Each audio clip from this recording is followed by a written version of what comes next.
Ili kupata habari zetu kila siku, tafadhali bonyeza subscribe kisha alama ya kengele. Mbengo TV, we are the best. Mimi nafikiri Nicole kwa sababu ni rafiki yangu, ni mtu ambaye ninamjua. Nafikiri kuna namna ambayo atakuja kuiongea vizuri na kuelewesha watu vizuri. Kwa sababu milioni 180 kwa msanii ni hela ndogo sana. Na kwa Nicole na ninavyomjua mimi ni hela ndogo sana. Sidhani kama hela kama ile inaweza kumchafua. Unajua sisi binadamu kuna vitu vingi sana. Umenielewa Lakini pia tunapitia mambo mengi sana. Lakini kuna watu pia wana nguvu zao na wana uwezo wa kufanya wanavyojua wao wenyewe.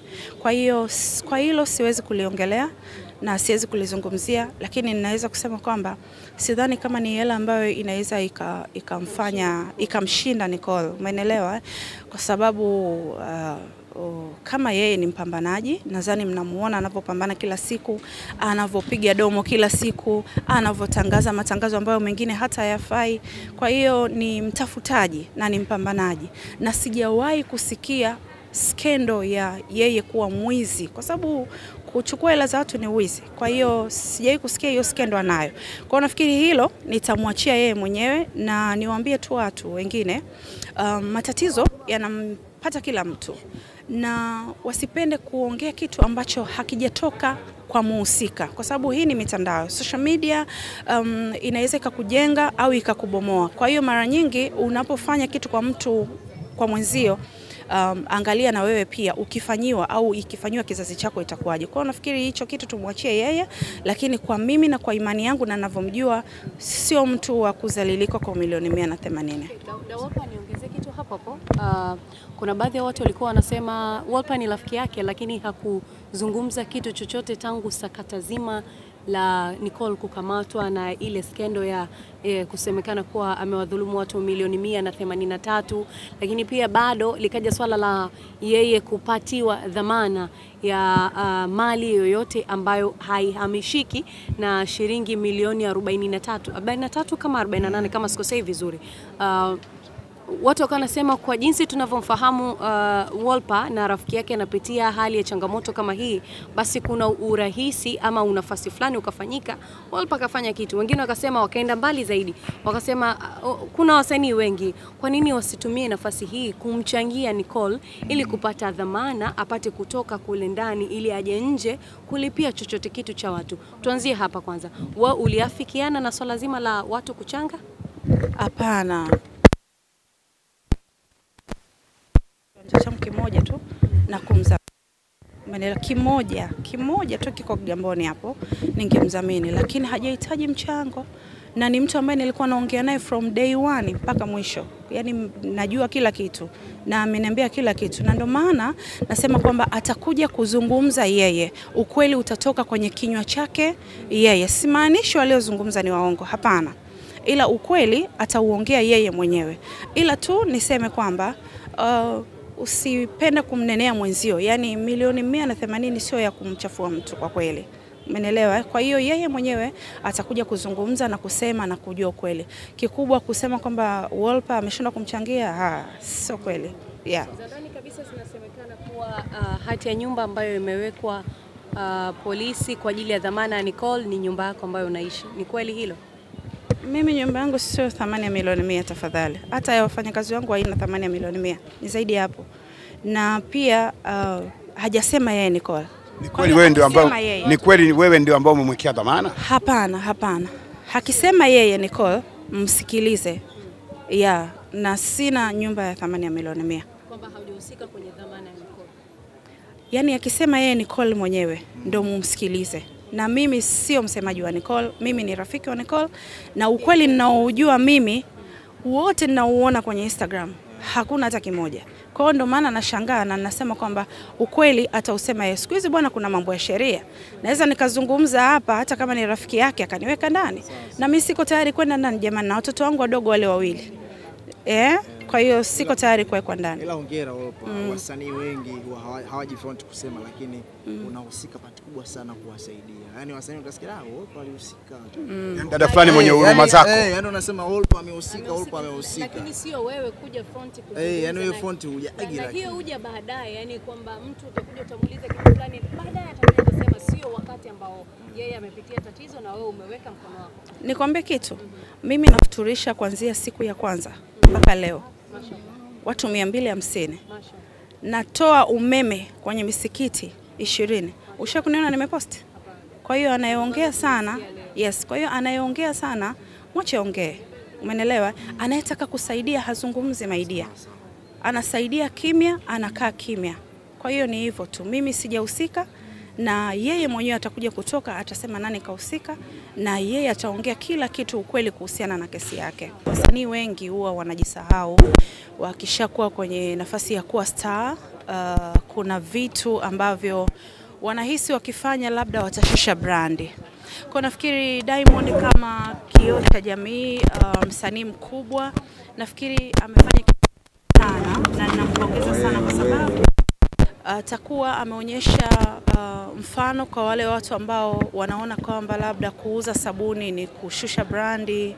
Mimi nakumbuka kuna mtu mmoja alinishangaa sana wakati mimi nauza sabuni, nauza vitenge, nauza magauni.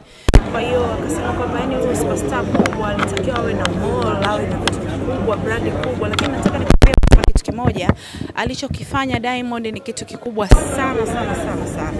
Lakini pia iwe mfano wa kuigwa kwa watu wengine. Unapokuwa unatengeneza jina lako, kumbuka kwamba kuna watu ambao wanakufuata nyuma.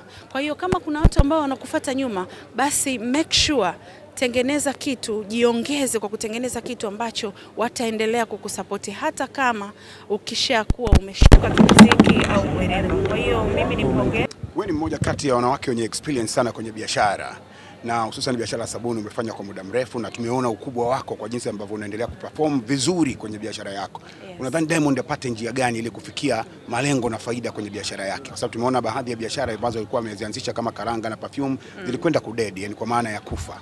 Nafikiri unajua sio kila mtu anajua biashara, na mimi ni Mchaga. Mimi nimezaliwa kwenye biashara. Wazazi wangu wameuza sabuni, wameuza viatu, wameuza mitumba, wameuza genge. Kwa hiyo mimi nimekuwa naona biashara zinazofeli, naona biashara zinazokuwa. Kwa hiyo ninafikiri yeye kama amesimama sana kwenye mziki na amekuwa mkubwa kwenye mziki, kwenye upande wa sabuni yeye asimame kama kivuli, aandae timu nyuma ambayo inajua biashara vizuri.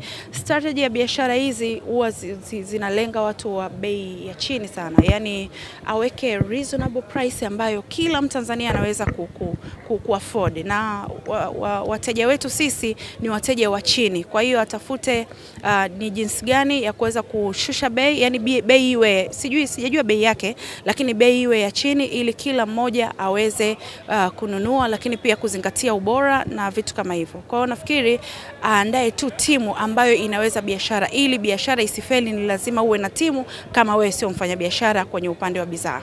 Hongereni pia wasanii, sasa hivi tumeona biashara ndio zimekuwa nyingi sana. Kwa hiyo nimeona hata Platinum amezungumza kwamba sasa hivi wasanii wengi wamejikita kwenye biashara.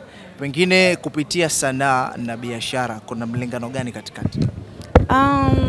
Mimi nafikiri sanaa ni kitu ambacho kimetufanya sisi tujulikane. Kwa mfano mimi sasa hivi niko location. Ni wiki ya 3 sasa niko location, naandaa kazi yangu, na series yangu ambayo niko naiandaa. Lakini leo nimesimamisha kwa sababu mimi ndo muhusika, kwa hiyo nimesimamisha kwa ajili ya kuja kumsupport Diamond. Kwa hiyo nafikiri tukiwa kwenye sanaa tunapewa majina na wafuasi wetu, si ndio? Kwa hiyo unapoingia kwenye biashara usisahau sana. Mimi nilijikita sana kwenye biashara kwa sababu niliona ndio inanipa faida, na nikaona kwamba wale maproducer hawanitendei haki. Kwa hiyo nikakaa chini, nikakuza mtaji wangu. Nilipokuza mtaji wangu ndipo nilipopata na mimi nikia location na wale ambao hawaitwi kwenye cast. Unajua kuna wasanii wengi sana wazuri sana, lakini wanaitwa wale wale, wanatumika wale wale, lakini unakuta kuna producer ana watu wake. Kwa hiyo najaribu kufanya kwamba mimi nilinyanyuliwa na mimi ninyanyue wengine. Kwa hiyo natengeneza ambacho kitakuja kunyanyua watu wengine.